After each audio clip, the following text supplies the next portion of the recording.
આગળ વધીએ તો બનાસકાંઠામાં પણ રામનવમીની ઉજવણી થઈ રહી છે। પાલનપુર, ડીસા, ધાનેરા સહિત જિલ્લાભરમાં રામનવમીની શોભાયાત્રા નીકળી છે। ત્યારે પાલનપુરના રામજી મંદિરથી 10 કિલોમીટર લાંબી શોભાયાત્રા કાઢવામાં આવી હતી। જણાવવા માંગીશ કે ચુસ્ત પોલીસ બંદોબસ્ત સાથે સંવેદનશીલ વિસ્તારોમાંથી પસાર થઈને પાલનપુર શહેરના મોટી બજાર, નાની બજાર, તીનપત્તી, ખોડા લીમડા, Gathaman gate, Ayodhyanagar, Guru Nanak Chowk, Kirtistambh, railway station road, Delhi gate સહિતના વિસ્તારોમાં આ શોભાયાત્રા થકી પ્રભુ શ્રીરામ નગરજનોને દર્શન આપી રહ્યા છે। જો કે શોભાયાત્રામાં શ્રીરામ ભક્તોએ પોતાના અવનવા કરતબ પણ બતાવ્યા હતા। નીકળેલી રામનવમીની શોભાયાત્રામાં પાલનપુરના ધારાસભ્ય સહિત નગરજનો પણ ઉપસ્થિત રહ્યા હતા।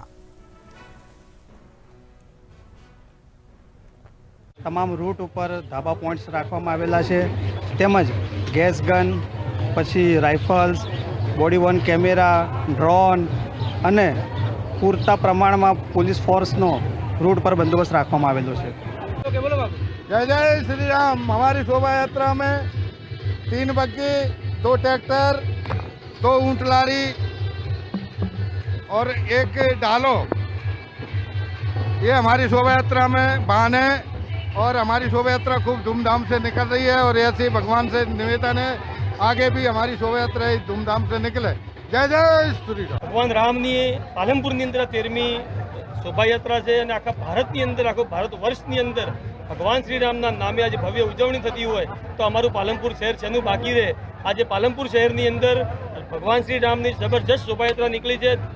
दरेक धर्मप्रेमी जनता जे आमां जोड़ाई है अने साथे साथे दरेकना मनमा एक ज नाद है कि जय श्री राम। भगवान दरेक बुद्धि आपे, सद्बुद्धि आपे अने आ देश माटे दरेक व्यक्ति जीवे एवी भगवान श्री राम बधाने बुद्धि आपे एवी प्रार्थना करूं।